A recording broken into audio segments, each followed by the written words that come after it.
Hello, sopi unaute ho. Tuni ni khonzong thusim tha. Lung sit kidang kiti ngai num umta. Nangai khom kit tau hati. Viewer sol subscriber ho hinga kong tau num nu chu ahile. Thusim hi download ki bol lovin. Nei ngai lut naw le. Nei to sat naw wet sa anan. YouTube mahin nei na vet pi den lang. Nei na ngai pi den divin kong tawe. Thusim chu ngai pan tau ti. Taung sung khat hin boygin te dong a chengun ama hi anule apan chapa chang khat abo anei thlon hi ji chun angai lu hle jing thloni anu hi in nga pangjin apa hi primary school a head teacher in apangi boygin zong lekha sim the hi ta ji in anule apan apa teacher pan school chun lekha sim sa thloni a school kain a konin sindi kit tiniu chuto hata in ang kiwap thei thlon tan in kinaya cheng khom a hi thlon ji chun sun ting le bu jong kidap khom ji thlonin ane khom ji thloni hiti chun lekha jong sim khom ji thlonin loile paila a ke chep namun ho azong amani chu a ki thlak kang khaji thlon pun phatin le nitinin a kiwap jingjeng thloni boyginin cycle adei walji in phat sen anole pa kom akiphin jing tan a hile anole pan jong a kho sa thlon na zalin cycle hoita khat hi a cho pi thloni he che cycle apan bazara kona a hin pu hlunga chun boygin chu akipa hle jingin aki chom leo jingi hitya akipa pe ta chun anun aza asin boy na chun le zone kain ngai lut hlon dan le kahin kho sa hlon dan hi alam dangi tu ni chana na sei zo si kho sa na nei ta kain su bulit pi jing hlon hi ka ngai lut be se ji hlon a hi ji chun nangin zong ki he themin lang na chun de zo lung dei lampi zui them jingin pen pi so pi jong mi bangin nei pon na chang se abo na hi ji in hin khopui dan hi themin na chun de zo lung tup hi lekha ha sima na sima ni khat le sap le lenga na hung panding a hi sumil hi in utin achapa chu ngai lu zala hil pumin atil khowe ni khat boygin cycle chu atolin awa le len a hi le a break seat lam anaki het do lo ji chun lam su khada atol hat wal ji in a accident lo tai lam noilanga ki khotla anan akeng lang khat chu nasata in ki su kha atan a hi le lam jing jong zo thei tapun a cycle jong atel da in ama jong amuna konin aga podo tho ta ve gel pha lo wa hetia boygin ang ki su kha jing chu anul apa lungim na sang the jing in ji chun agang lamin hostel khat hin apui hlon tai akisu kha na sat war ji chun lo thim hon thei top so a zen le wangun adam thei tapun a hi doctor son seinawin a kho le a hin khu hlunga lamzo theilawa zong pai pai mai thi ai tai awang phat lawang all in hungpha phanan ti tin a hin vai thla tawi hi che thu anun aza do chun seiding zong halloween amo ka jingi chen apan kap hin inzole boyginin hin heto khale lungneu ding a hi all in hungdam tho tho nan ti ipin lungneu pi ham atin achapa het lovin aloi nu chu a hil thiemin a pho e masang banga ke nga lamzo theding hi ta lo ji chun mol aki phu ji ding khat hen piwin atina ma ho adam zep phat in ama ho zong lo in da tlan ahung po do ta ve apan boy gin za asin boy na keng hi all ta bu hungdam bep ding a hitan ji chun na keng adam thing ka sin loile gol zong holda mai tan ha hle zong le na nu to ki wop jing ji tan aji chu na loi hole na paila hle chun na loi hon na hin de pi zo lo diu adam thing masanga na ki su na kha ki ding a hi hinla na le khasim na lamin wang thlasam hi be in atin apan ngai lut zalin asei pi e adam ding nok wal je in hospitala kona ahung po do zawun zong dulu silchar langa gola chang boldam zi ho ko ma zong apui kit thlonin hinla kinep na banglo helin ama hon zong ahin zendam zodi povi ni sila kyang ki zut zina din thau khat hi ahin pievin ni sila hi chi a chu azut jing divin asei pi uvi aloi apai la a masang banga hlathei te lo ding hi zi chun apan lungmonga ki chep thei zina din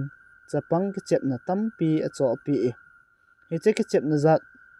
ho achun sun ting boygin chu ki chim zin hinla alungin aloi la paila angai na chu abe thei zi pui hi zong le chun le zo thupi palke ading anop lo zi in ha sa the zong le achang changin ki chim zi tai akyang de banga man cha theilo phat in school azong achinom zi tapon heji chun hap takhat walam school zong kai lovin a lo tai alang khada sindin zong alungin agelin boygin hi school la kai talo kizena achi la so na hongkinung le kitta achang sia ke chep ji khu lungmong mong ji inan tem tu ni be ki kholai leng hen atin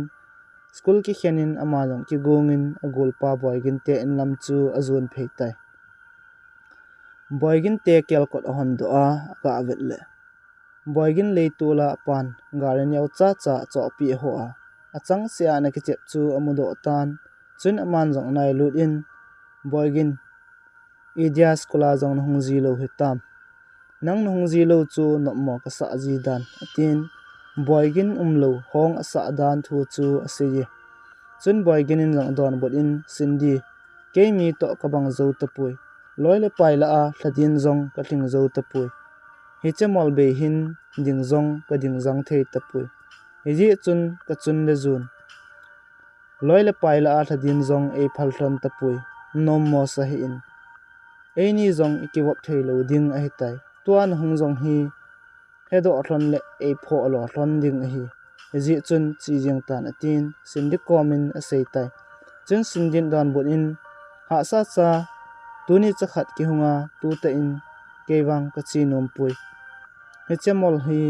nen ki phu a olta skula na hungji ding hi chulem hitia ne ki son lela namo le iti hi thei ding ham mol kang hi ne ki phu a nawa le le ding abang le mol zaw lo wa zong lam zot dan ne ki chu ji ding ngai na lai a hi achuti lo le namo adam do lo ding a hi tin boywin komin ase heti chun mani jang ki ngai lu ta in to khom thlonin chapang a hi hlon wangin khat la khat kho sa na nei ta in kitil kho tu thloni hitia to khom thon chu boygin nun amu do phat in sindi boy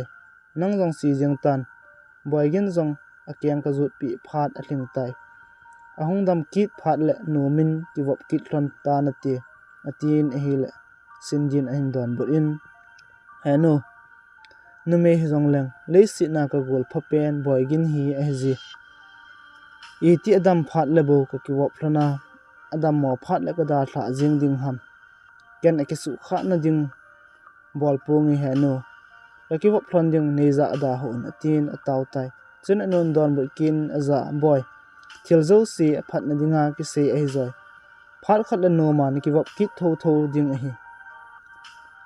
atin ipzia loi apai la boygin chu athlat ding jong phal thon lo ham ki chin te in asei pi in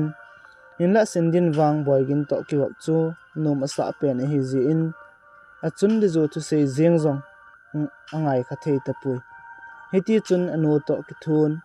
boygin kyang chu thaule tuisan azut pi thlonin ni thla lamin sindi jong chi ding atitan chi ding konin boygin chu jingting skula hongte te din atimi ajing ni khon a gol pha pen sindin atim na banga loading anop lo ji chun boygin jong skula din ki gongin amol chu akiphun all in school lam azun tan a hil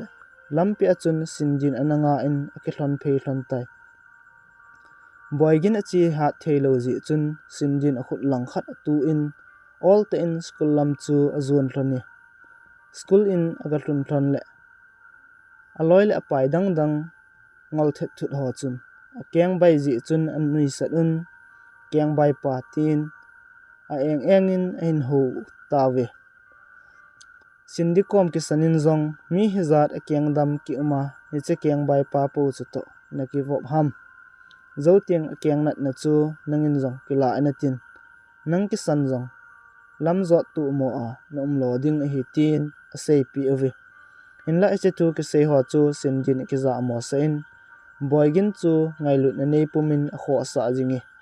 boygin wang ki sun lel na le za cha nan adimin loi la pai ho chu kam cheng khat be azong don but lovin pau thelo bangin a jingi aloi apai a yang se jep jep ho chun amol ki phu chu ala pi un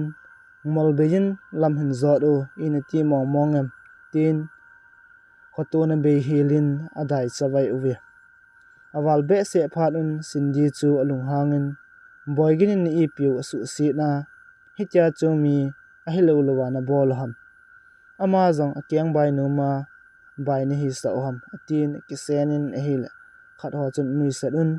tu chun cycle chu ha tolin tol kit le dam tawe ta nang na me ki thip den atiwin sindi chung ki sanin zong alung hang tawe chun boy ginin sindi komin imacha se hi in thi ben jeng in tin pho in a hi school ki khenin zong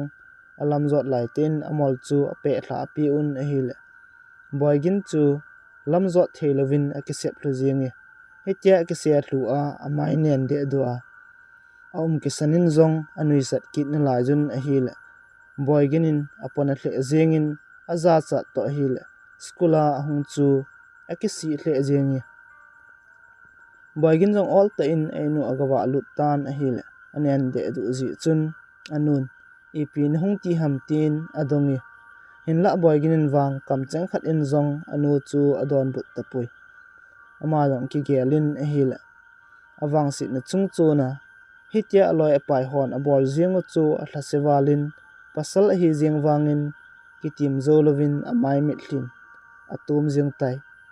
phat chom khat zawin sindi jong ong kitan boygin koma boygin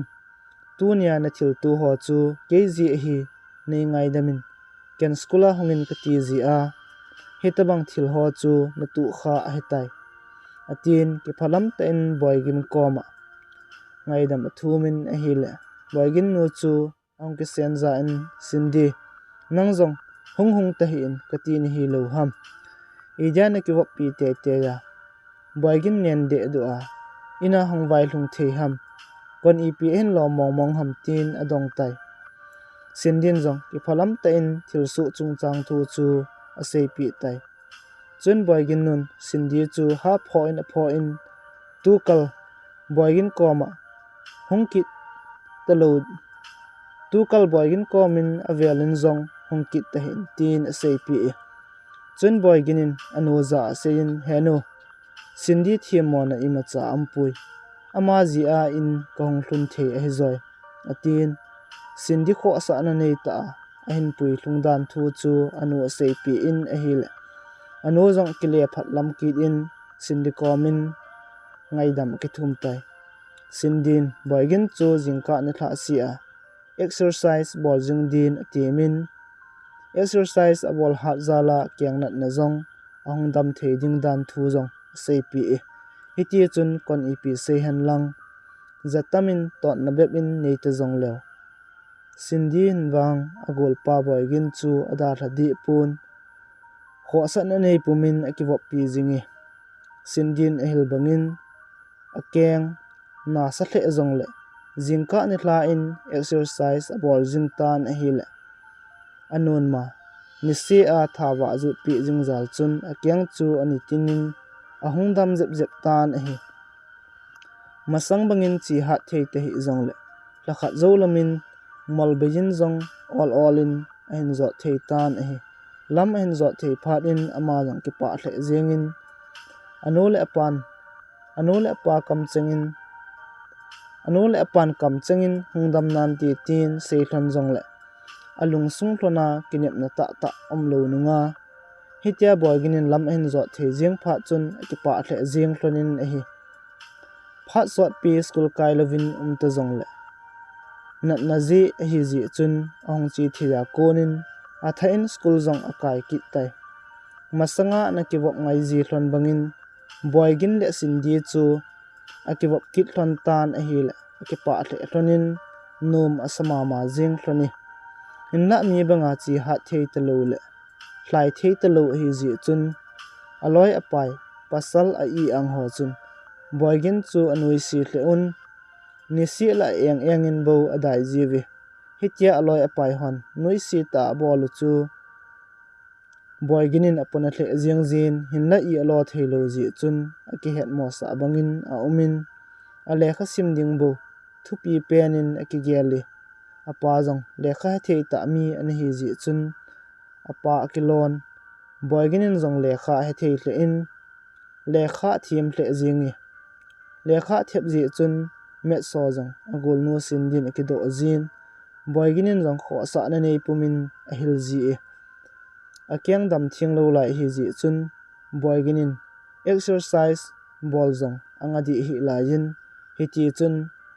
jingka ni thla se in a bol ngai bangin a bol jing ji na la ye phatle ni kho chal jing bangin boygin le sindi jong ahong khang lin jep jep thlonin chule boygin kyang nat jong ahong dam jep jep in masang bang hi zo te hi jong le all in a thlai thei tan hi ni khat school ki khena sindi to in lam zona ang ki zot thon pe in aloi mi phalo phabebin boygin chu ason thlu win azam pai pajun hi akyang dam chin lo lai hi ji chun hitya ki ging lova min hin sot thlu na chu na sa tle in ding zong ding do wa thei tapui chun sindin atilin pasal na hi hello ham ding do in lang delin hichi holoi khun na nui si naw asang wal tai hitya hi ni ki mo do jing ding ham pasal tin atil tan a hi le boygin zong akyang na sa san akitom la in ading do jing tai chun sindin delin deloin tp kit in a hi le boygin zong akyang nat lam zong he phalovin khapek pomin aloi phalo honung chu amo del jing tan a hi le kidang ta in hat ta in ahong thlai thei pai tai adel pha in hi che holoi chu akidel pi tan a hi le boygin chu mi hat a hi ji chun mi phalo hon azo ta pu vi hi cheni a kon chun boygin chu akyang jong adam pai tan chule aloi apai hon jong adai lo ngam ji ta pu vi ong dam do nungin jong jingka ni thla si a thlai ji bangin a thlai jingin exercise so jong dam theina din zong a bol jingi hitya ni si a hin bol jing phat in ama jong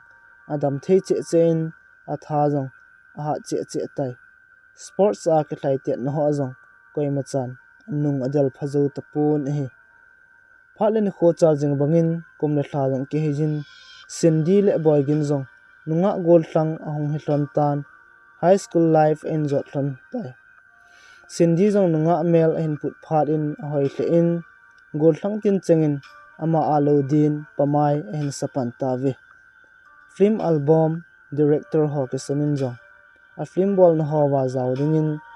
ahong team jing tawin hinla simlai chapang hi na lai ji le kum chapang na lai hi ji chun ki sung lelin sindi wang anum ji pui alang khana boygin jong gol thlang mel hoi ta le sun ta ahong hitan hi le nunga tampi chu boygin ji in akisi tu so jing tawi boygin chu ale kha thep ti ta lovin jong sports lam football volleyball ti ho jong athim thla in a hi le nunga tin chengin angai sang hle wi nunga izan ho phan lang de chu jong lew boygin in wang aki het mo se in ale kha sim ding bo thu pi penin aki gyal jingi nunga mel hoi aching athim tampi jong le sian ne wa pana hin ki wo pi sindi tai lo alung lai lo dim zo nunga adang a umpui hetawang ma chun sindi jong adei cha a hel gol thang tampi jong alung sungkot koima adin ahon pi pun alungin sian na wa ko na loile pa ya hin ki wo pi boygin bo akilang jingi in la hitia lungu a anaki lung si tu hlon chu koizo en zong kam chinga phun do kha hlon lo ji in ama nin wang a khet pha hlon pui he zong le loi le pa yin a pha tin a ki wop jing hlonin a kiling si tu hlon dan chu chan le mit han a ki vet sa tu ji hloni ama ni gul cha ki ngai na le ki kho tu na chu koi dong ma cha koi ji cha sang en zong ngai sang om zon vet ton thei ei zo hloni in la mi mit vet din a kilung sit bang hlon zong le ama ni ka en wang loi cha mai maya ki wop hlon ai bu ve kum khat sports man nawin boygin chu football ki chep na lama best player in mi asang azala in tendo in ahung umin chugu kyau chu hilovin ki thlaite na ho azong first prize tampi kisani a prize kisan pet in amanjong phat chom khat athumin a holim nan tua ka lothin na ho hi ka gol ngai pen sindizal a hi aji chu masangin ka kyanggu na bongin lamjong zo theilovin kana umi hiche phat la ya chun sindin ene ki wap pin a phat zo sin ene til khozingin kenzong athu se ka ngajin lelsa san ki hambol ta in athu se ka hin zui to pe in a hil tuni khwa hi he chan hi ka hong hlun the ai bo ve ji chun he che prize lo pi ta best player a nei pi pe na hi keman ka gol nu sindi pi nu me tin mitli puma a holim pumin sindi chu stage chunga ko do in ki paman lo pi ta akisan chu sindi epetai he chun aloi le pai ho chun ki pa te in khut abe pi un mi loi khat chun ki dang jong sawi ni khat hi sindi chu flima zawdin ahong tim ki tawin a hil sindin zong adaji hello phatin amo nop jing tai chun ama zaw na sin a bol diu ho chu akithim chu so un a hil hechepe ta chun khoi phalo boygin chu sindi ko ma din ahongi pasal khan sindi wo ding mat ding tia atel pet lai ta aga tu kha ji chun hechepa chu azonin thu jong seisa man lovin achute khet jeng tai sindin bol hen tia apho pho wangin angai di pun sindi lungsit na zalin hechepa chu achute khet jeng tai akam thi ana thi khet do jing phatin mitam pin boygin chu atu tangun chun sindin thil umdan ho chu asepi in boygin chu pho kitin apho e boygin in jong sindi kam chinga kona film thodia kizil hiu chu a het thim phatin ki phalam hla in ji chun amiwo pa komin ngaidam ki thum tan hil amiwo pa jong mi pha an hi kha ji chun amo ngaidam tai nechini khu akon chun sindi chu film thona lamin ong ki sabui pantan ahil masang bangin boygin to ki wop khom na ding phat jong ane zo ji tapui boygin chun sindi to ki wop ding angai cha the jing jin hinla alung lut na lampia sindi thlai a hi ta ji chun asu boinom di pun hi ji chun aman jong anul apan ade sa na bangin lekha ha semin ekisemin phat khat le police officer he ding lungtup ahin nei tai sindi wang film lama ki ha sa abuiwal phat in alekha simjong achawai hle jing tan hamin metric achain alekha simjong aban jom thei tapui boygin wang aki hambol ta in apang jingin lekha lamin sang ta agei tan chule lekha he thei mi le mi ki hambol jing mi khat hi ji chun alothin ho jong asang thei hle e ni khat aman jong anu komin sindi adei dan le hin khwa dinga alung sit dan thu chu ki phalam pumin asein ehil anun adon bot in boy lung se hle in lang ngai hle jong le chun tu hi nang dinga na dong ma bol phat a hi lai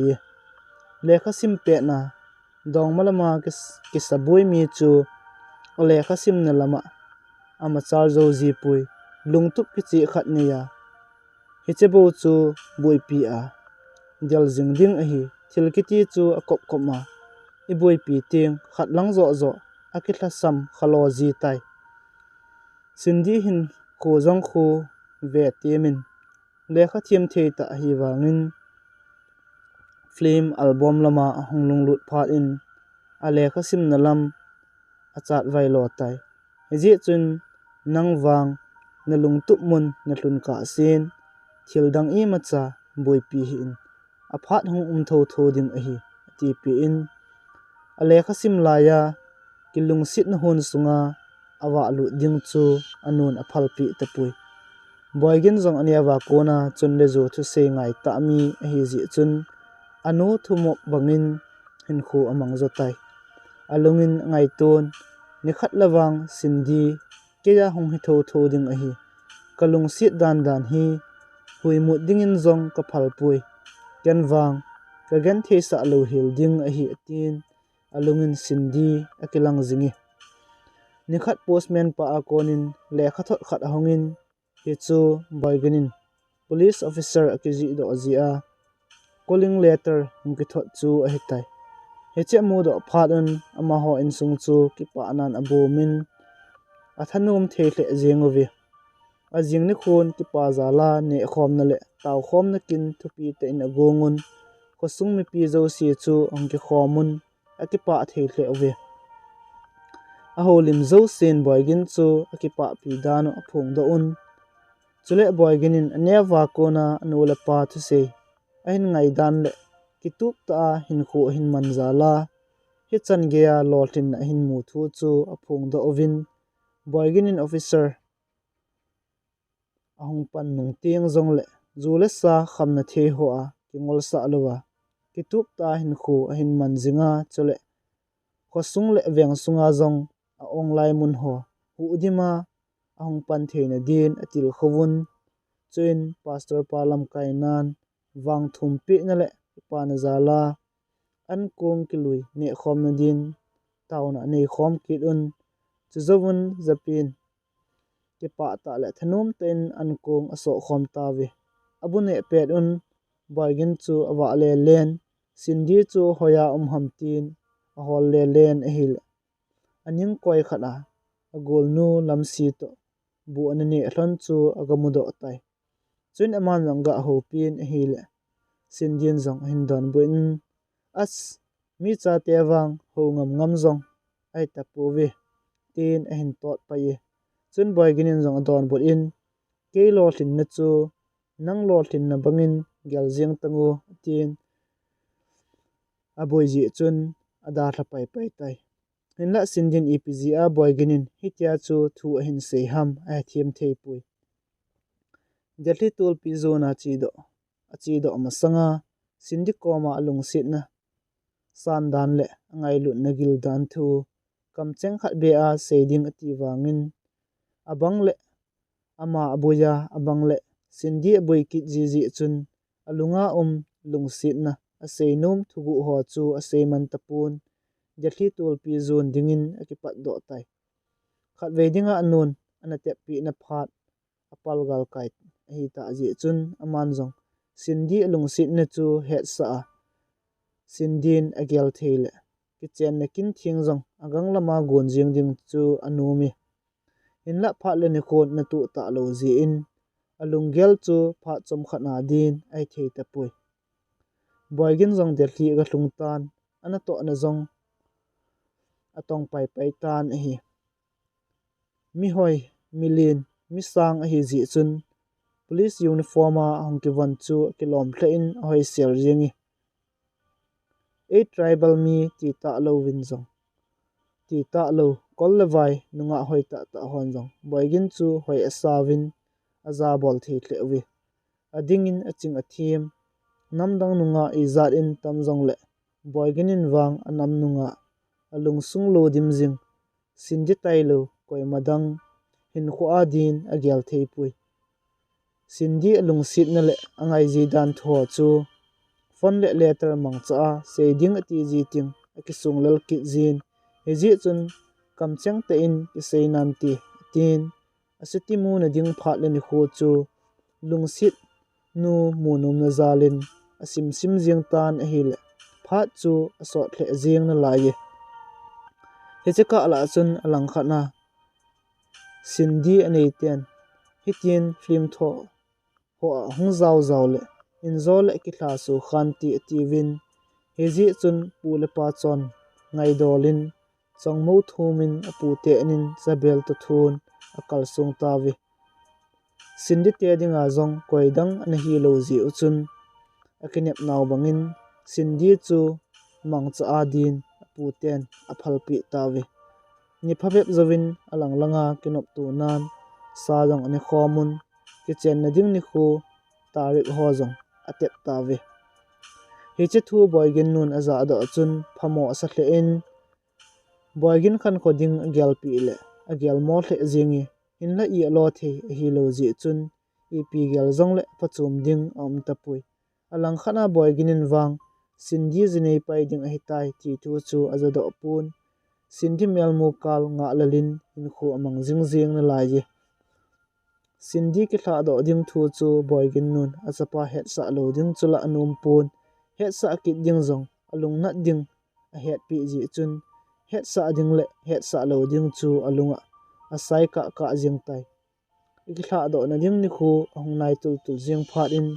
sindin zong anewa kona loi pa pe na a hin ni chule alung sunga jong seido theilo lungsit na khat ani boygin akina ahung zaw lo ding chu anum tapun ji chun PCO aga chin boygin chu ki ho pin ajinei ding thule ki thla do na ding ni khwa hung zaw te te din atim tai hiche thu boygin aza do chun zanmang dinga zong adei lo thil hi ji chun aking dot in alung chang tinga ki sun bangin na asan sindi minanga min dang ding a hi jing chu apon a hle jingi hinla sindin thanum ta banga thu hin se hi ji chun ama jong akipasal sa in panalo bangin a umin kahung te te ding a hi kahung tiang ep kahin cho pi ding ham tin adongi chen sindin jong don bodin imacha na hin cho angai pui nalim na mel na hin tu po po le akipa jing ding a hi tin hiti chun akihol hlonin phat chom khat zawin fon jong akoi hlon tai nitin le phat tina iti ta le kalung dei nu mel kamun akoma kalung hel na zo si silpun bangin kabangin kangai na thu sim hol kalung sit na sandan lung na chimin ka sei ta dem tia phat le ni kho asim jing la ya azinei ding thu aza ado konin boygin lung sunga wang ti pa na le kinep na him him a thei tapun phat zo sin lung sum dam lo ji in angui thla jing tai ama jong ki gelin mi wang pha ka him ka ti lai ta in mi wang se ka hi tun ka hin ki het do tai government service to pi ta ki mu jong lang ka hin khwa kalung sit nu ka chan lo le ep ham aphachum tin ama le ma question ki bolin ki don but theilovin iti chun ki gel gelin a hil mihem zo se hin wang phat na khat anei bangin wang sit na zong anei ji e ji a hi pula paten sam kim lo na le sit a hi atiu a hi ti a hin gel do tan a hi sindi kina ga zaw ding le ga zaw lo ding chu ki gel den ki tan a hi le ga zaw ding zong atha sa hle in ga zaw lo ding zong sen newa kona hin ki wop pi a best friend nun hin tep na khat a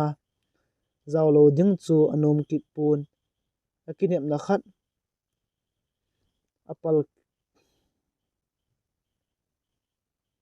akinep na khat ake a konin agyal na zo si agyal boi boi jing tan hi zan ting le zan so samang zong zal theilovin ki gyal zin sun ting le chung to ni hlum zo lovin achuti ki gyal gyal jing jin a hi le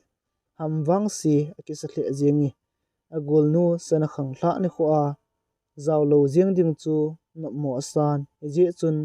ana to na suti akila in ma jong ko sunglam zonin akipat do tai airport mun khat a akinga anavin boygin agol nu sindi mo thla na ting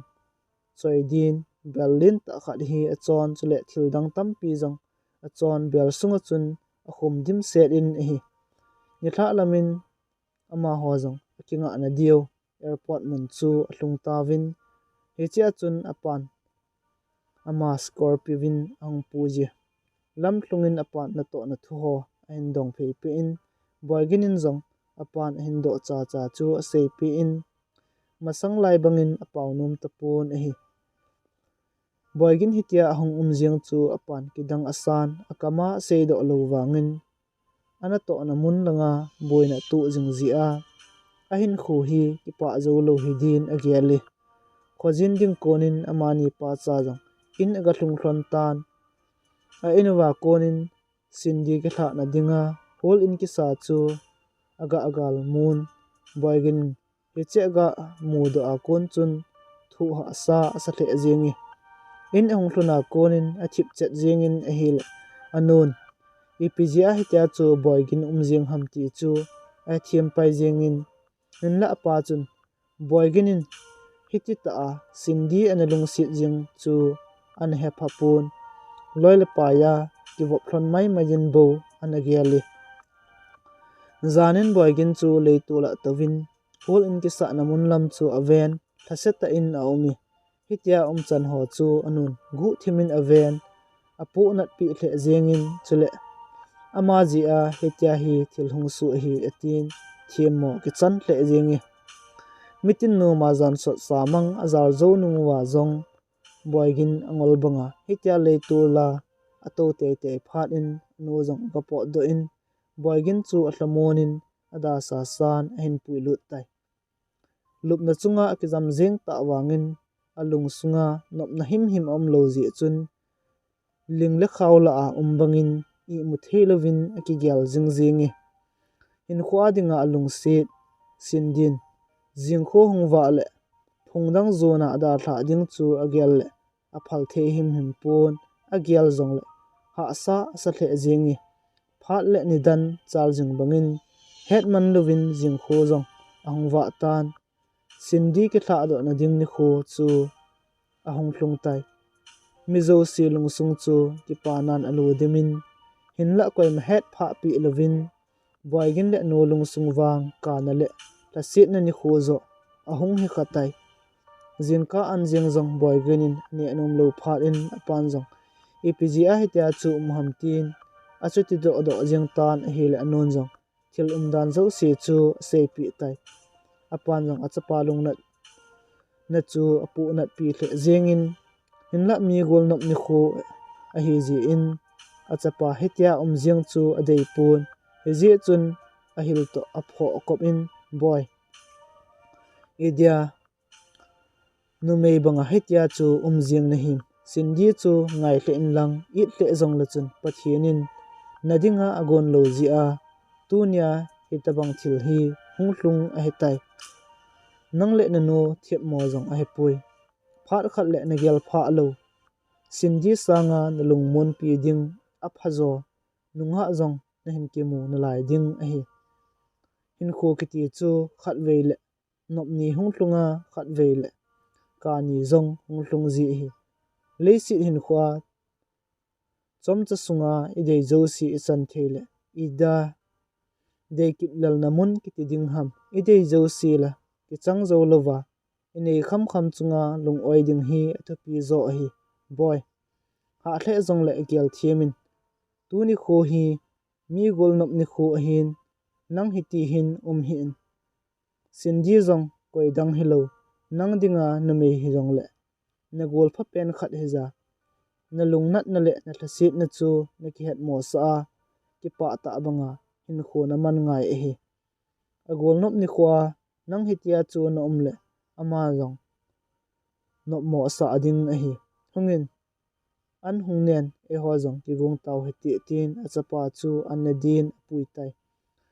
boygin jong thu ha sa sa the wangin apa thu sei chu di asan ji chun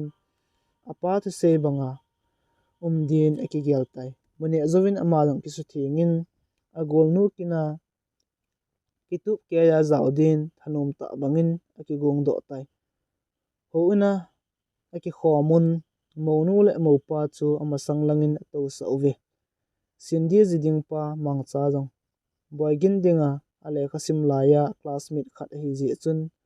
amel mumun koi hi e pai jingi mangcha jong mi pha pasal ki tu ta hi ji chun alang khana sindi I hle jong le hi tabang pasal pha ki mu chu wang pha san akipa pi ki thowe in la khat ve dinga akinep na khat ki chai ni khu hi ta ji chun akipa na jong asot zo ji pun thlasit na le lungthim na nan hin le khu ji tai phat hong chi chin pathin tha chapun monu le mopa chu pathin le mi pi ang sunga hin din do sa in thudo zat zat hin nei tan hi hitia chan thon le kitep na kam chang thon ho chu boy gin lungchang lingbangin asunin itiki pa ta omding ati wangin alungin ador zo mong mong tapun hi lungin ki pa ding agyal wangin ta san ado zo tapun alung sit nun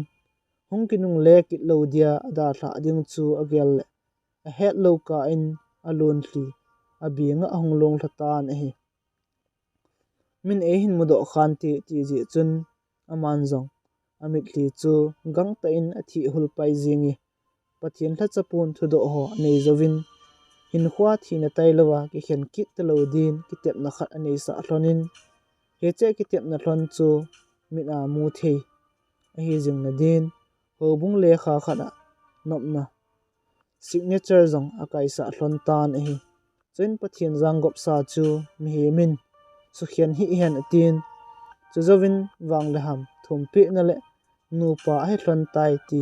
su det na din pathian henga tawna nei pi tan hi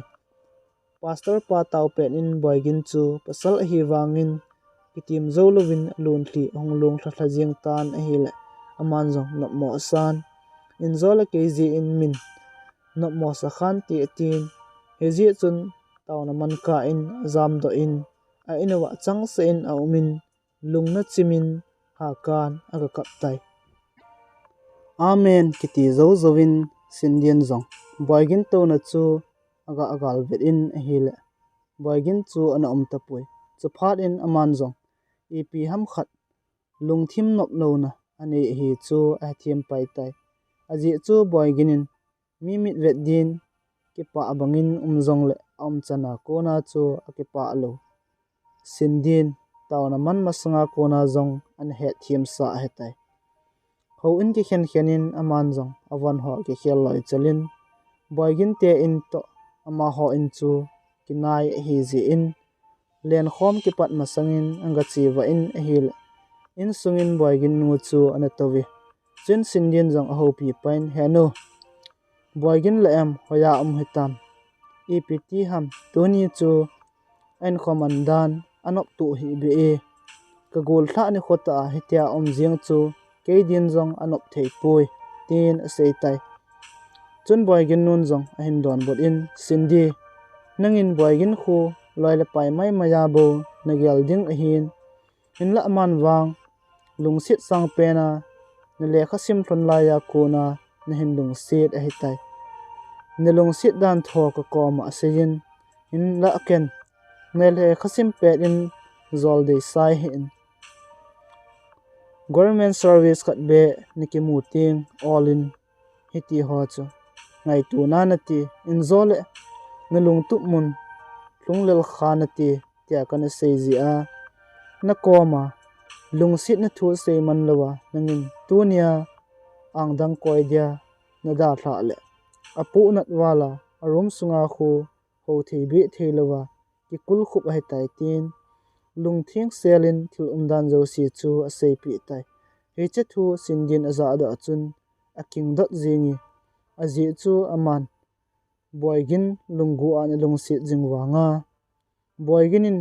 hitita an lungsit jingding chu lunga zong anagel pha lo hil a hi chu in sindi jong all ta in boygin room sanga chun agawa alu tan a hile boygin thlachet ta na chu aga mudo tai boygin chan chu avet le alung sit walin a het lo ka in amazong alun hli ong lung do thlatai amit hli ki thi pumin boygin za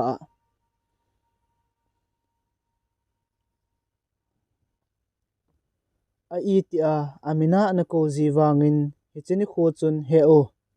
idia hebanga hi nei na lungsi na ka koma lungsit na thu kam chang khat be a zong na sei lo ham nei lungsit dan ni het sa in lang nei kinep sa le chun tuni khon hitabang thil su puntin lun thli zong lung punti ken zong nang ka lungsit lawana gel ham he zong le na me hin kho chu na het chu le em pasalin asei masat lo le nu me yin ke mo sei jing thei ji lo hi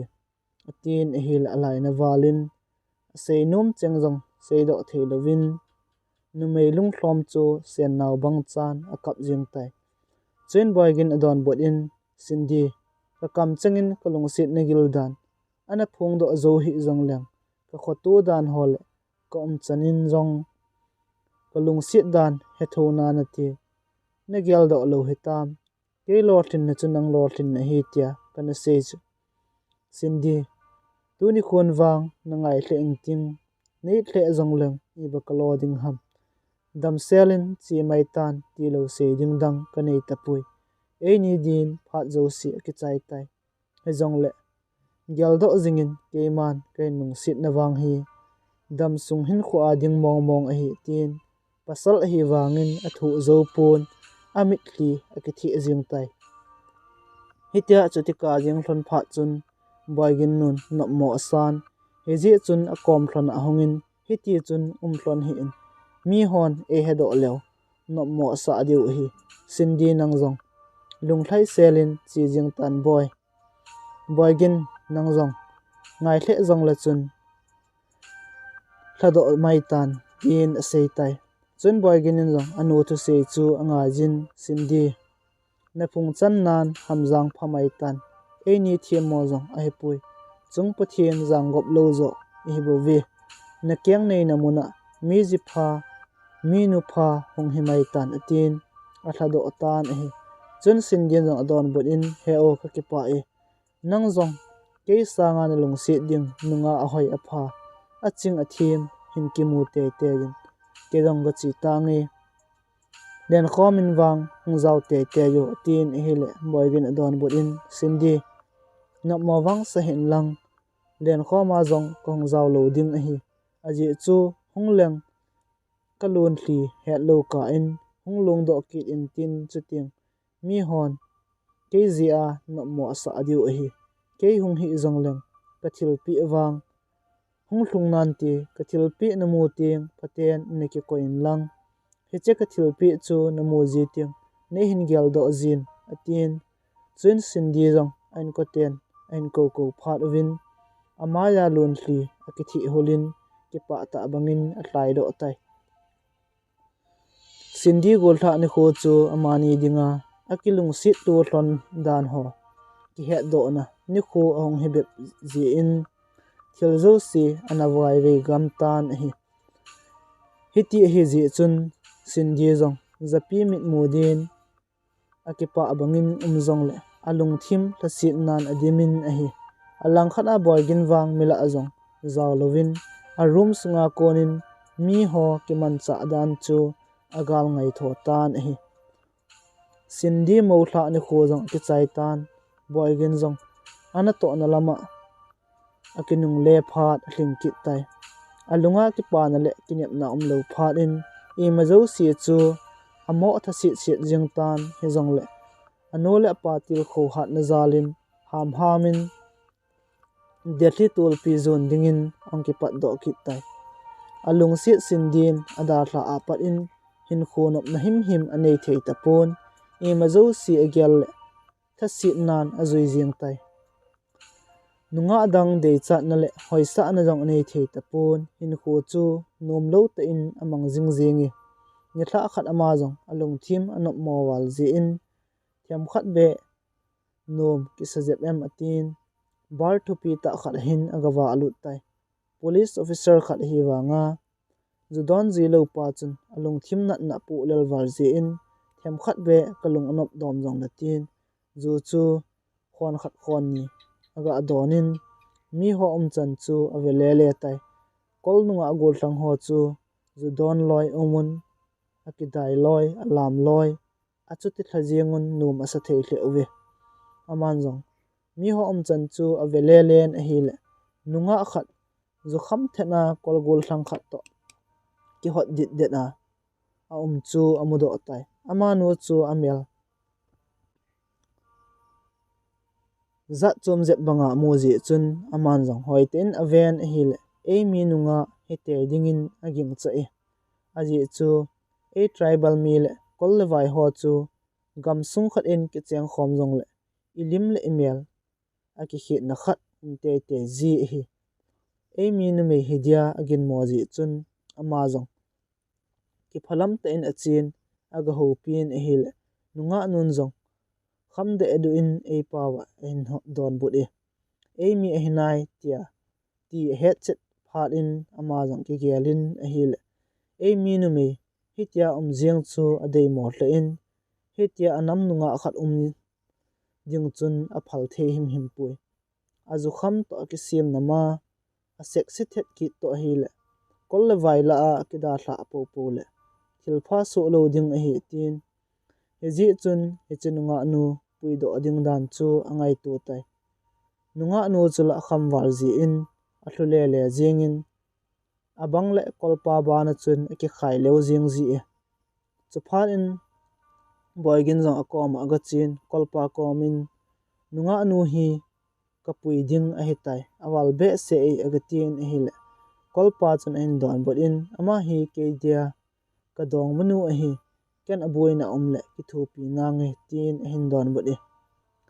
nu me nu chula kham wal ji in a i mu bangin kho halloween a jingi chun boygin in jong lungthim a bolin ama he ke dia ka so pi hin kapui ding a hitai etin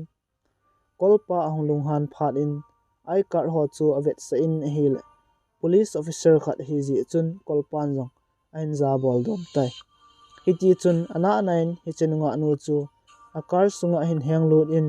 ain pui do tai nunga nu chu kham wal ji in khule khang jong heta pun ji chun boyginin khat ve ve le aga amo umji na din nadia in ren ala achun nunga nu chu lup na nom ta chung alup sen aung kha ting ane adon ding thil koi pi in chule hi to banga boina hin nei ting in het sa theina din telephone number le kha khat hin aji do in amu te te na din mun khat achun a coin in dar tai jingka nunga nu jong aung khang do in hil om na chu ama in na hi ta lo ji in kidang asathe ajingi chun ama jong kingai tun hil zan hni thla a thil dan chu azan mang to bangin ahmang phil phulin echa kon chun thil dan ho chu a hin gel do thei be be ama jong alup na konin ong tho do in boyginin ane adia ana koi pi ho chu anen in sunga chun akimajin hil boyginin telephone number ada thla le back sung khatna chun a family photo chu amudo tan hi zanni thla a boygin to kimu tu wangin a kham war ji in I tabang ham jong a thei ta pun a photo amudo achun alim chu I tabang ham agial do in chule boygin chu mi hoi ta le mikin yaw sa ta hi ti chu a hin gel do tan hi a number le a family photo amu chu an ki choi do in ama omna lang azun phei tai hechenunga anu chun boygin chu hoi asa aji le achunga thilpha bol na chunga ki pa thu kam chang ta seiding anop ji in kimu pi na ding plan agong tan heji chun a telephone number ada thla achun a call jing tai hinla boygin chu ana to na abui ji ji in dei bangin a hin ho pi ji pun ain ho pi kuma a na ina hongdia tep kum jong le boygin chu ki sei bui ji e jong la phat chom hat khat en ho pi ji jong chu aki pa the azin boygin o chu mo ngai nom jin alung mon pi the jing ji e alang khara boygin wang a theida hle in koi khat jong hi kanaki thu pi kha hetam hi banga hi eisu boi jing tin aki gel seleu ji e hiti chun nunga nu chun ni si la boygin chu a kor jingin a ina hongdin a ko jingi boygin wang atam zo apik pi ji pun a ho pi khum zong le nume chawaya agial ji chun lunglut ta in zong a ho pi num ji pun chule avela hi chenunga nu to kimuto ki ding chu agial mon a ko tiang zong le aboina thungen a sei pi ji e hinla nunga nun a sei nga di lovin nitin le phatina akova asu boijing phatin ama zong aning ki halbe se jing tan ji chun ni khat chu jing tiang ni dan som vel le ka hong ding a hi ni address sen atin address chu akila tai hitia en se chun nunga nu chu akipa thla in na hong tiang anjong na ne ading a hi ipisa kan hon pi ding ham tin adongi inla boy ginin a ina an ne ading jong chu anom pun ji chun ken sa jong kan ji pui an hun ngai pun nu hun jong le kan ne lo hil ding a hi tin nga nun ipime kan hun ding ham tia avel vela ado do jing wangin ase ngai ngai asen a ina an ne ading chu anom nai sai pui azing ni khun boy gen zong akitep na bangin nunga anu na lang chu azun pheitai alang khat anunga anu chu anaki hago thlein boygin hunglun ting iti kawai hluna ipi ka sei ding hitam tin aki yel pumin me tampi an huni hitia ki sabuila ala umpet in kol tui tha jipan akot hen ki win hil amanjong boygin hung hitan ti tin thanom ta in ko chu aga hongin alunga sei go thu chang chu kinal sa ten aga sei payin hil kolpa chu alung dong thla in numei nun zong boygin hi lo het phan aza cha to alung han amo thu jingi pha cham khat zawin boygin ong hlung tan hil nunga anu zong akipa hla in ane ading adon ding ngai tu nan akipe khucheng yengi inla boygin in noti tabanga gyal ji chun amel hoi hle wangin alim amu zong le amo ki da in athil bol ho zong ane pi num pui nunga nun anbe ne dia sor wangin boyginin an kinet kahin ne tai tin ada cha khe in ipina sei nom ham sei loi loi kile wa ngai hi tin adong tan hi le nunga nun zong ki phalam ta in akoma ki pa thu asein chule akoma hongji din zong atiemi amin Sylvia hi dan zong sei pi in chule akhu aveng hole ki ngai na ding anei lo pha na jetli a company na tonga hung hi dan jong ase pi ga he ding kha chu Sylvia no le pa hi nyawlaya ani ki khen thlona Sylvan nyawlaya hi ani ki khen thlona anu hinji tha anani ya apa to gen thei ta hong ki sin thlon a hin unla apa jong het hil ji in mi phalo hon atha pi ki tawe hitia ki ngai na ding him anei lo pha na agul honung henzuya jetlia company na tonga hunga kumthum vel khosa aitai boyginin jong Silva hinda tha ding konin aza asin nang ho tabang ji a gampa ma nunga zosi min se jiu a hi tu kol hitabang chun umji ta hin hitia chu ka hin mu ki le kazat mi tilawa zila ka koi ding na hitai numei hi han lang pasal hi jong le kisim dan jong poimo hi namel la hoi selen eja ju na dona hitia chu kol le vai la hin khu na man ham kewang numei ju don kitimong mong jong kawet num pui tu kal zu jong don ji ta hin lang ne kisim dan jong khialin atin ngai lu zalin a pho in a hili nunga nun jong za chapum pumin heo phat khat ting kain kho tu sim ho abonin na sei pi nangi tutiang nei he thiam dim kata sani atin chuzovin boyginin jong ainda thatai boygin evet da a adal bol hle wangin Sylvia chun khatve kitchen ta a amel amu a konin lungsit melin amun aphon ocheng ho long chu lungsit na thim thu hung kilal bangin agelin alungin boygin chu amil thei tapui chule boygin adei warji chun atu sejong anga yin he cheni khu a kon chun zu jong adon ji tapun akisim dan jong akitu chet yang tai boygin melmu nom na zalen ni sile pak dunga aki hui thla din atim zingin abang le ama ina humki din akozi in la boygin ti sei ho chu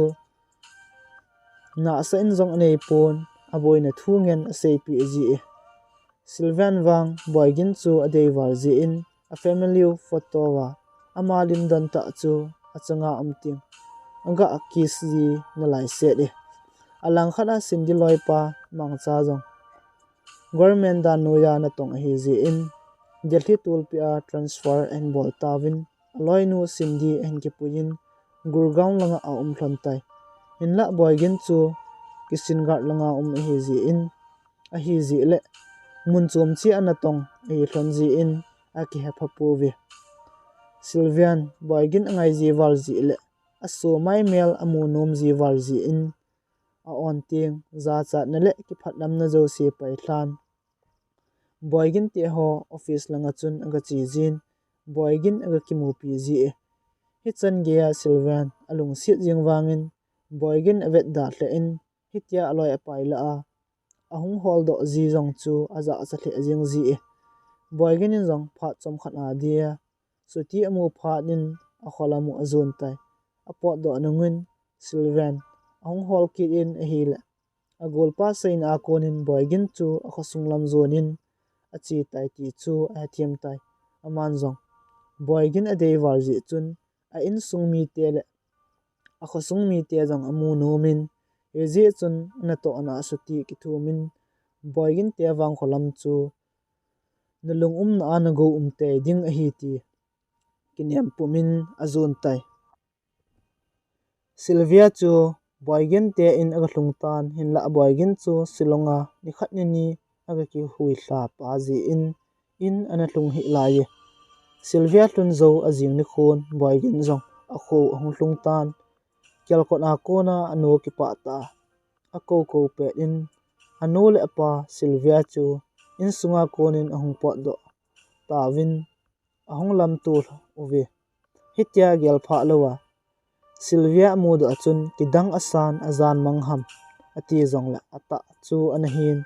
amit ki su lo ham tia amit anoi nui wangin Sylvia chu amu tho thowi Sylvia a mo nge ti he do phan akipa na zo si ki chain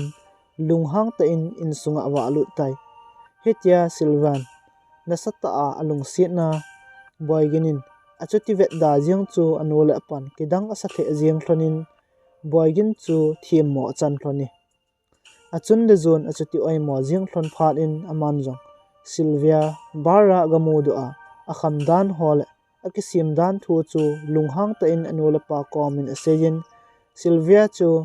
numei chawai hi ji a avet da hi dan jong a hil thiemi hitia boyginin hi na zo se achun de zo koma en se jing phat in Sylvia jong aza cha hle in numei lung hlom chu amo thli su jingi alun thi pumin a hin kho thu sim chu all ta in a hin sei pan tai Sylvan seidanin alung sit pen adong ma pan agel pha lo lai ta zidang a hin nei san nunga apa me phalo hon en tha pi kit lew a hla sit alai nat wal na lama hitia chu hin khu hin man kha a hi dan chu boygin te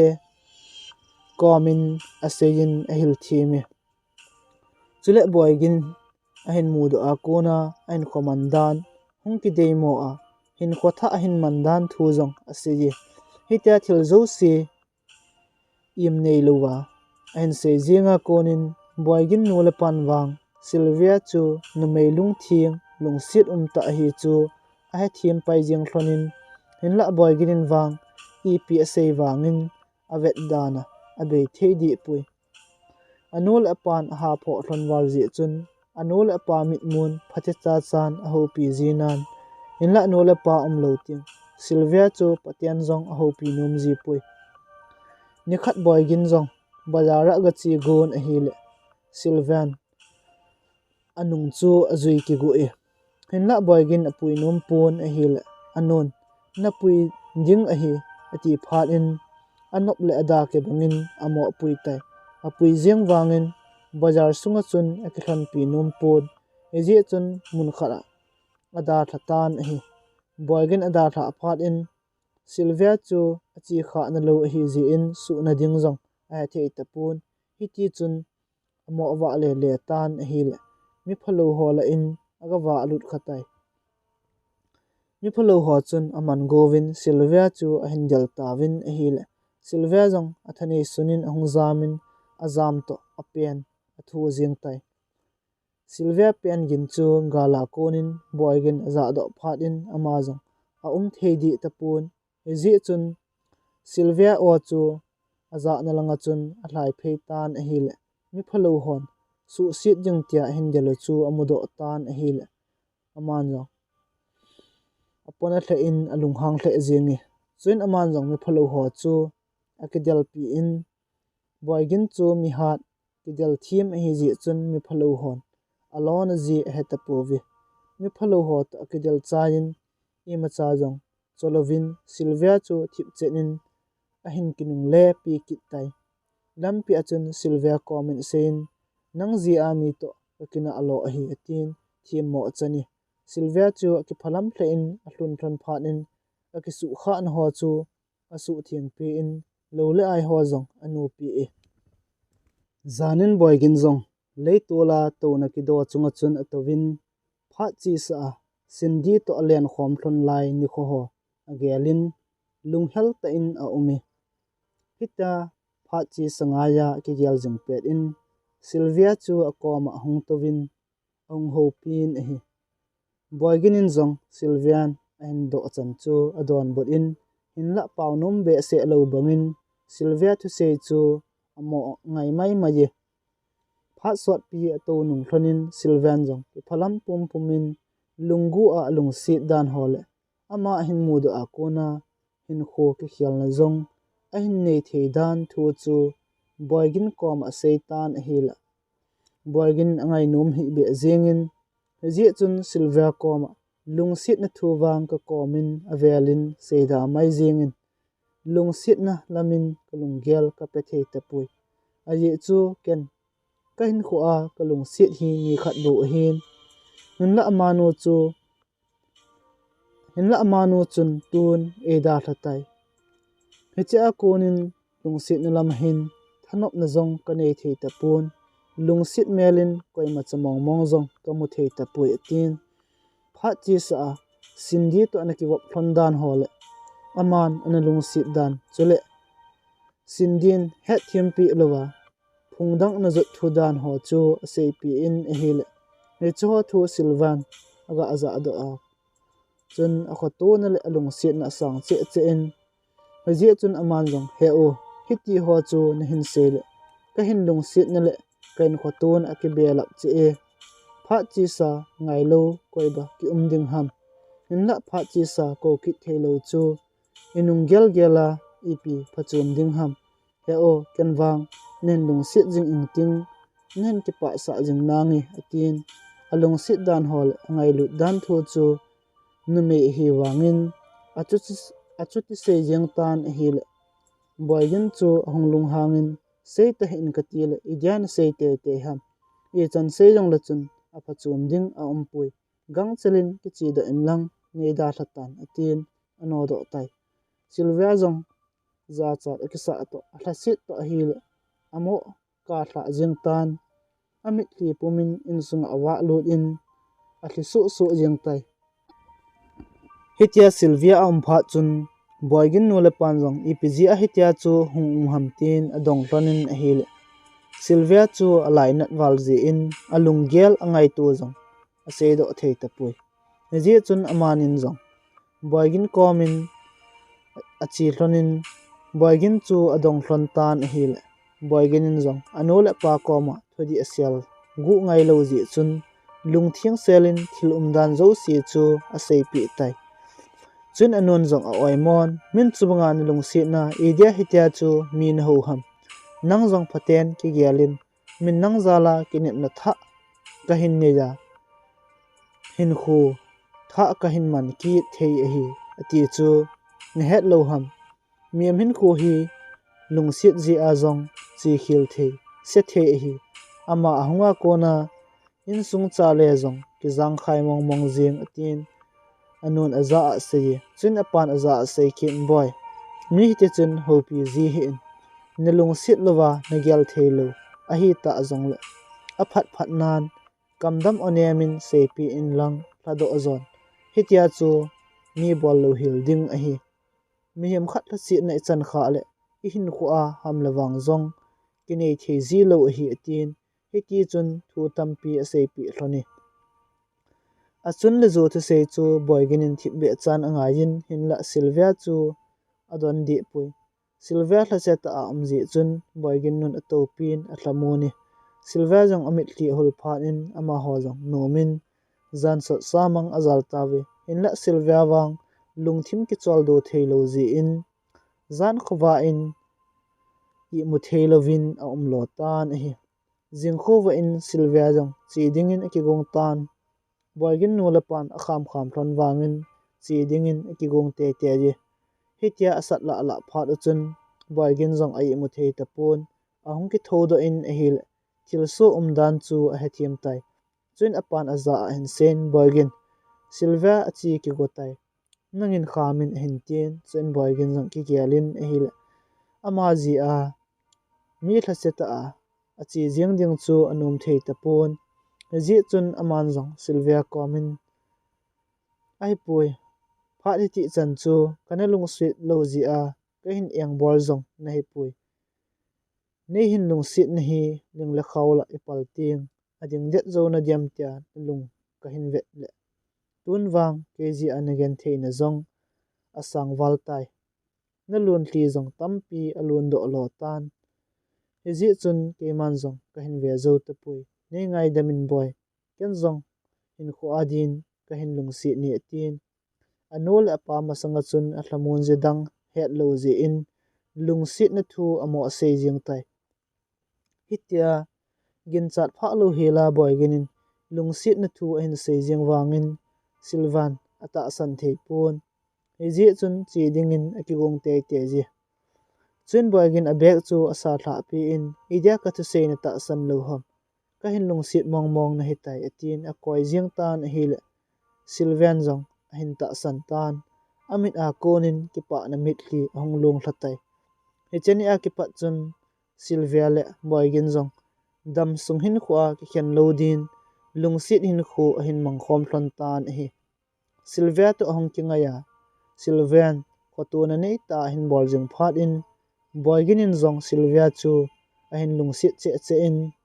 pha chi sa khan kholui ho angai na zong all in ahung dai tul tul tan hi amani zong jathi tul pi ale tlun kit thon tan Sylvia chu spa ana tong hi ji in boy ginin ana to na chu adei pi tapun hi chun salary hlom jep zong le adang ho a tong mai mai jeng tan ken na boy na zo sin na ve ji na nge atin ana to na zong a khial sa tai boy gin to ong ki nga ya konin Sylvia jong akipatu hle tan masanga restaurant bar ti ho a na ki mujing nu chu ho in sung ho azo ong ki mujing thei tan a hi le ama ane khasa ho chun kidang asawin chule akipa pi thei hle wi phat ong anei thon kom le jathi tol pia vet thei thei ho aga ve ji thlonin ne thei thei ho jong anya thlonin aga ki hui hla ji thoni abang le num chom chomin pak dunga ga to ji thlonin masang lampi thu ho gel pumin lungsit thim thu khaw bang chan asut khom ji thloni ong ki ngai ron na zong kum khat lang ache ki tan a hil boy ginin jong Sylvia chu ana lungsit hle jeng tan ni khat mel mo lovin zong a thei ji ta pui Sylvia chun pha si tabangin chen ding thu aseijin in la boy ginin achun le zo lung dei banga jinei ding lung gel anei ji chun a phat awat na la ji nga hat in lung ningin phun lovin tin ase pi ji aji chu anole apan chapadang anei thon lo ji a ajinei ni khobe le gol nop lo pi ta a bol pi ding ti thon chu boy genin jong achun le zo lung gel chu su bulit te ding ati hi amani jong dan noya na tong chi hi thon ji in dei bangin aleng khom jing thei thon pun holiday ni ko hole lungna chimin lungsit thim thu alel khom thebe zi thloni kumle thla zong ake hejin ahile hetman lovin boyginin kitchen na dinga kum thum anate pi na pha zong ahung nai hle jing tai heji chun amanin zong thilzo si aphat masanga kisu tu chu aphai ati thlonin kitchen ni khwa ki wanding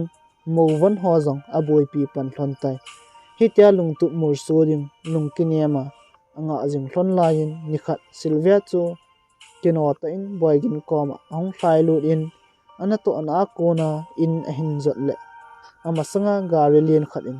kar khat ata a thisan road a ki ve den zinga amu chu kichata in ahung sei pi alang khana boygin zong police khat hi ji chun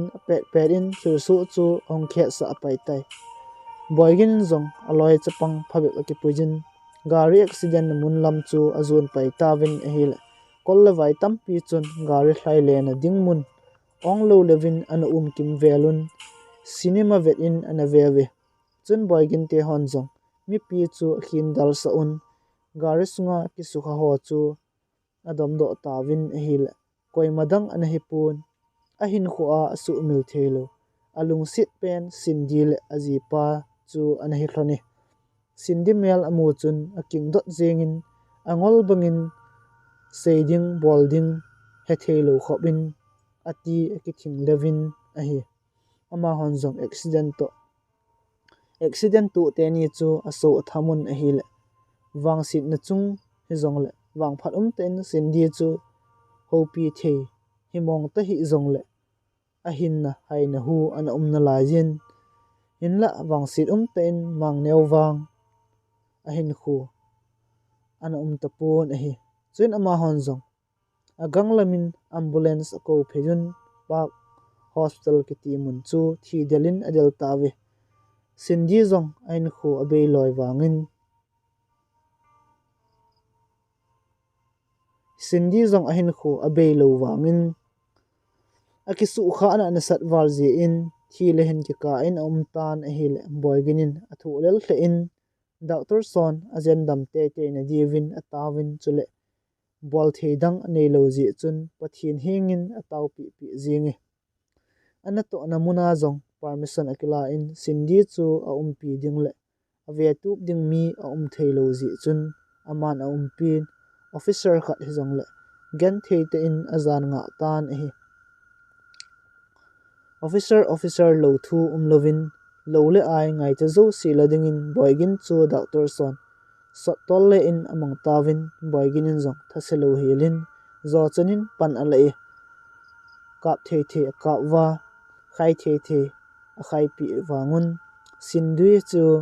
aki khial chum lo bangin kho helovin zan khowa in a zingi sindi na kona hungpo do chan chu boygin a hopin itabang tam phadom tam tin adong ji hitia ado ji ting chule doctor so chun a seimo hle jing ji win a hile boyginin apona hle jing ji hiti chun to thim thelo helin lungen theipumin zan khowa in hospital sunga chun awa velin hi hetman lovin jing kho jong hongwa tan sindi jong pathian nung sit na zalin ang phajap tai alang khana mang neo lungdam sa chu in lama voidin apophei tawin sindi jong wa le the hi lai jong le alup namuna hopi the dingin wang ahung oldom tai sindi oldom thu a het phat in boyginin zong phalna kila in sindi na room sunga chun alut tai sindi chu alup namuna kona thodo thelo wan sindi chu alup namuna kona thodo thelovin lel ta in analumin chin boyginin jong na phat dom hitam tin adongin ahila sindi chu ahung khasudat e ho het wanga pau jeng ding jong alung zolo lai hi chu boyginin jong a het thimpi payin chin aman jong nadam ding a hitai lung niaw hin boy keman ko umpi jing nai tin atlamonin ahi boygin hostel langa den jing phatin silvian jong itimong mong hitam tin ave dingin hospital lam chu azonin achi tai hitia boyginin sindi kho sa na nei ta anasasa ahong mu do phat in Sylvian zong alungdan pi tle in kidang asatli e boygin in zong Sylvia lungyal het thiam phat in cha ki zo na lama apui phein ne thei ne pumin masanga sinji to na ki wap ji thon lai ni kho chu ase pi in ama khu kedia ka gol pha pen hi ji le aboi pi ding dang mi a thailo ji a keiman ka boi pi a hetai gyal khil hi ben atin Sylvia komin ase Sylvia jong no mei lungyal thim hi ji chun a he thiam ma in boygin chu til kho zon hi Sylvia jong so theding hi lo ji in kile ding in ki gong tan chu in boygin in jong now jingle hong ki ona tin Sylvia jong enge ke ngai tin khat la khat mang pha ka ta tu lon zovin Sylvia jong akinung le kit tai Sylvia po do zovin boygin chu sindikom aga chi kinin a hil lole ai a pha cha a bol pi ji uchun sindi jong anaki khel hle jing tan ato do thelo lai wangin ki holim pi thejin ana umtai chun boygin jong hoilai na na semtin adongin a hil sindin jong akyang na sa adan thu chu ase pi in chole aji pa mangneu thu jong a hindongi adam mo pet hi ji chun ki se pi le thu lel valentine anatna san lo kit khan ti atin ki het mo sa ta in thudang dang zo se pi in sindi chu athamoni inla sindin aji pa thu bo ado jing phat in boygin in jong seiding a hetapon thip chen in amo umtai hitia boygin thip chena jing phat chun sindin jong aji pa chu adam do zo lowa thi hitadingin aging mo tai sindin jong athi hitam tin adong dong jengin a hil boygin in jong hengi amo ti pi in akisu kha hlondan hole hiti chan aman a hin bui pi dan thu chu ase pi aji pa thi het chet phan in sindi chu a thla sewalin tlep bi zo lovin achuti ka jeng tai hetia ha kawal pha chun doctor son boygin chu ahong pho un apui do tawe doctor son ase danun sindi chu akyanggu achip ji in damding zong le kum sot pi lu ding izem itil ahin khuwa lamzo theilawa pai mai the hitai tivin hi che thu boygin aza do chun no mo sa hle in chele phat chi sa ama nyaulai hin khu zong atha in agial do e sindi jong alup khop wal phat in doctor son wheelchair khada to sa un boygin chu ason le din asolowi boygin in jong khotona nei te in sindi chu hospital sung le apam lang plot sung ho ason le tan hi thingphung lim noi mun khat achun akinga apin amani jong akiholim hlon tai sindin sen tu a kazila umtalo kela hiti ki hijiang ta ikati mong ding hitam a hi lo le mi het lovin ke hi nei that do ngap jiang tan atin mitli pumin boygin koma asei tai chuin boygin adon bunin sindi edia sengai lo na kamchinga kona na po do sa ham lungneu hi in na hungdam tho ding a hinai edia na kingai sit ham neida thla ding kona na za a kalung sit na hi kadam sung hin khwa ding a hi kati chu na su mil hetam wang sit na ji in tun na ji pan na da thata jong le keiman dingin kom jing nai keiman nen ko to jing in ting ne ki pa sa jing na nge tin athamonin a hil hitia holim hlon zo si chu Sylvan anangai jengi boyginin akona banga Sylvia chu hungkit hin enda hitia sindi to anaki holim amudo phat a chu thibbe cha amani ki holim na chu anangai hi boygin chu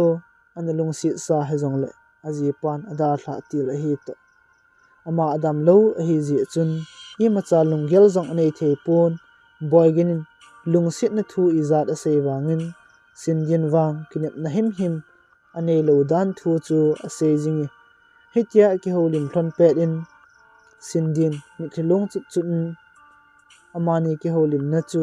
ki holim na Sylvan anangai chu amudo tan a hi le aki phalam tle jengi ga ko ding ati lai te in Sylvan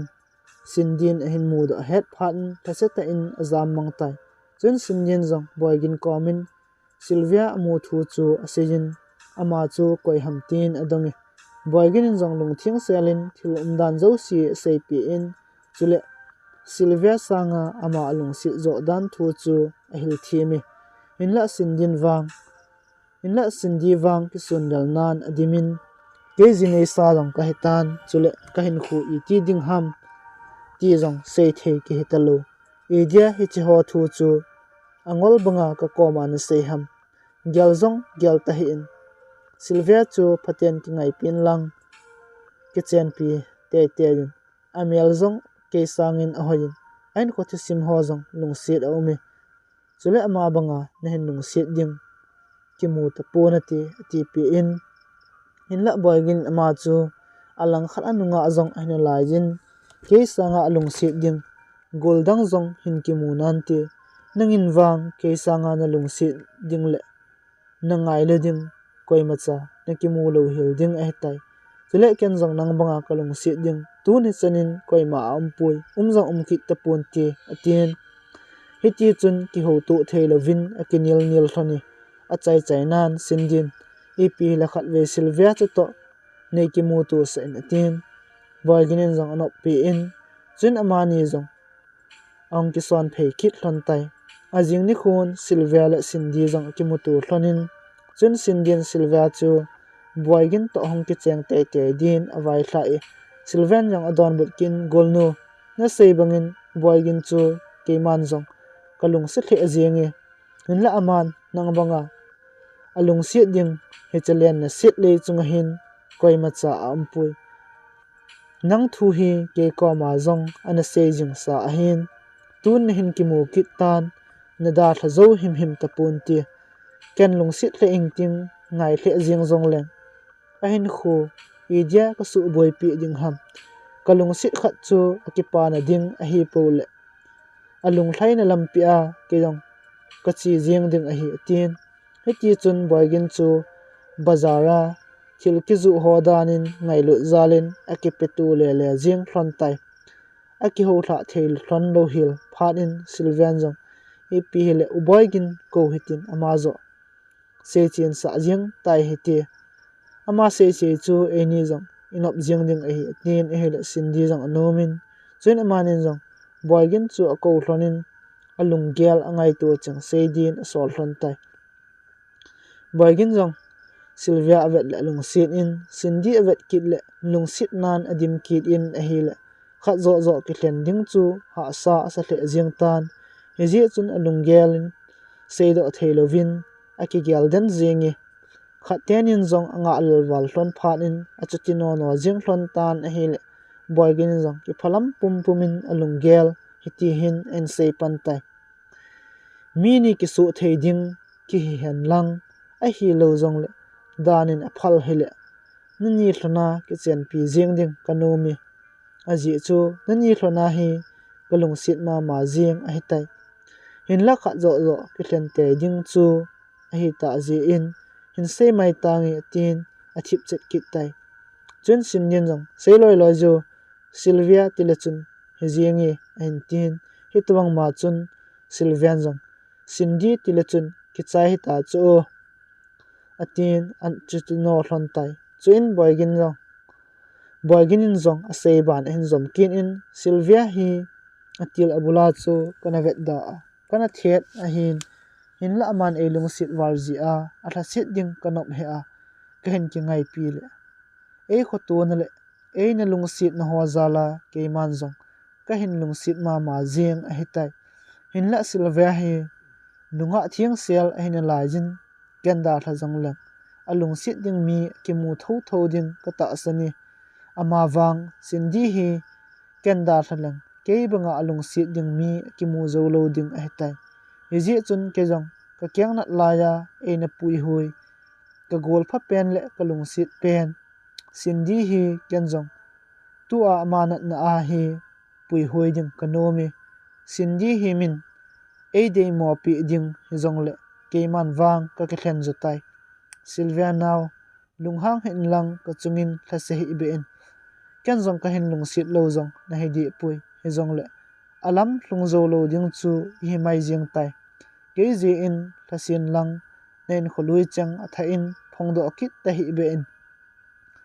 tu a in khu naman banga naman jing le ke sanga na lungsit mi nadinga tho tho ding a hi lungsit zala nei kho tu na hole phat hi ti chan kadinga na su mangji in na chunga ki pa thu ka sein chule na phat tampi ka su mang pi ji in zong na koma ngaidam ka hin ki thu me boy ke jia na gen theina le na lon ti long cheng nadinga hamjang phatna himai ta hen ti hi achar ani na pena ka vai thla na le ka taw pi na hi tin sei thim lo sa san alun tli pumin alung gel cheng phung do tan hi chen Sylvian jong alun tli pumin ain don bu in ngi he o thlase pu ngi hin khu zong a phalamin mangjing na ngi nang pasal na hin thil zo si nang ma gel bang bang he jiang ta hen he o pe gol nu hi hin lung si jingin lang hin ki pa sa jingin o atin atli su tan a hi le sindin jong athu zo pun aki sun lal to aki phat lam to a hi le seiding zong he thei lovin amo ka jing tai he chini khu chu ama ho thum dinga ti su ni khu asu lo tan a hi he cheni a ki pat chun boy ginin zong sindi chu ngai lut na nei te in a boy pi jingin masanga ama sindin anatil khoji bangin aman zong sindi chu lam azot theina din atil khojingi chule Sylvia khiala sindi to ki chen gut thu chu achun le zo koma zong seitan a hi le achun le zon sindi chu khat ve jinei sa ana hi ta ji le elbai hi ji chun adei mo pi hle jeng thloni in la boy ginin sindi sanga alung si ding le angai ding dang om lo dan thu chu achun le zo koma asein chule aphat sa pi thonna din achete taw jing tan a hi le anole apan jong kum hi ti chan ei ni thu abo hi pui hoi jing a hin tu chungin wang asu jing tan ti a hin khuwa a chen khom pi ding thu dol a hi tan ama ki thlen hi sa jing ta hi ti ki ti thlonin a dei pi thon lo wangin athu sei chu anop pi thon tai hetia achun de zon phalna hin pi thon phat in boy gin chu ki pa nan adimin sindi ko ma jong asen hil sindi chu ki phatlam nan adimin Sylvia to ki chiang din asol kit na la ye hetia phat se le sindin Sylvia to ki chiang dia hin se jing ji chun boy gin chu alung hang tla in a hil sindi jong ki phalam kit in aki son lel na thu zo sei tai chuin boy gin in jong a thlamonin ama dia thingama apan jingding dan thu chu asei pi in chule tu kal ki sunal na thu asei kit lo din atemi nitin le phatinin boy ginin zong sinji chu ason le jin abang le jing thelo sa san adin sa azin atil kho khowin a hel ain khuwa lamzo thei to lo dia asei nu chu lamzo thejin ahung umdo kit tai mi bang lomin hat hi zong le lamzo theya ahung phat in boy ginin zong agang lama ki chen na kin gun din achin le zu he sa tan hi anole pan jong sindin ole pa komin anga sei thlonin hiti chun amani chu ki chen sa dingin ki phat sa tawe boy gin le sindi ki chen ding a hitai ti thu khosung mi ten het phat un asei sevin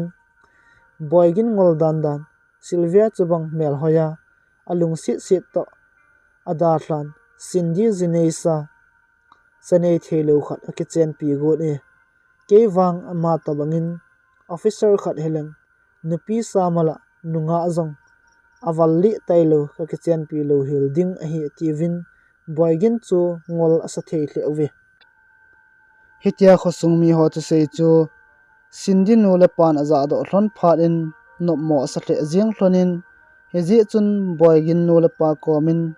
a hi lo le ithil go no hi iwo hai ngap diu hitam ti chan ge aga sei lo hloni hin la boy gin no le pan min ipi sei jong lew ei ho ki het thiam po lew a kho na om pui ati pi hlonin a hi khosung mi ho thu sei chu achun le zo kam chenga konin boy ginin zong a hetan hin la i ma chan zong a gel pon khlep na hi atin lung thla dai nan zong anei pui alang khana sin dian zong aza do tan a hi le akisun lal na ka in aza cha the zengi boy ginin zong sin dia chu om chana konin zong alung gel he thiam pi zingin hezi chun akipa lo tiang zong le a hlamon zin akipa sa kit zi hetman lovin mani kitchen na ding ni kho zong ong tlung tan zapi le pathin mit mun boygin le sindi chu nupi hi nupa hetadin azang gop tawi he cheni kho achun anole pan kin chu thupi te en agon pi hlonin a hile mi pi ong ki khom zong atam hle zengi Sylvia zong ong zawin hinla he cheni kho chu midang zo si adin ki pan ani kho hi zong le Sylvia din wang lon li tuibang lon ni kho zo ong hi khatai ki pan lon li ham lainat na lon li ham ake thei tapon he cheni kho chun Sylvia chu lon li hulmon om zengi kum kha zovin boygin le sindian zong chapa mel hoi sil sel khat hen nei hlon tan a hil ma ho in so ki pa nan alodim zingi aji chu sindian azanei masat namuna chu kumni wal chen wanga chale naw zong ananei lo hi ezia chu mizo sin chanei theilowa anagyal nunguwa cha hen nei chu amani nu pakyo hilova a in sungmi te ho zo si zo ki pa nan alo dim zengo hi thu sim ngai nom ta jong chu hiti chun ahong ki chai tan a hi eche thu sim hi hindi movie khata ko na kain la do hin amo thu sim bang bang chu kain sut wang ai pon thu sim chi dan se se kain la hin khial thei thei job be thei thei kain job be a kain sut hin nong lut ta hin ngai ho zo se chungin ki pa thu kain phungi chule thu sim hi na to chol nung imut su nung zan kho sot nunga hong ki se hi ji in ta sa yong cholin sting imut jong su jin thil ki sun ho jong bangle akimu ma jin ye chun ki se no pha la la jin ngai dan na thiamutin anaki he thiam tu taw te tia kong taw he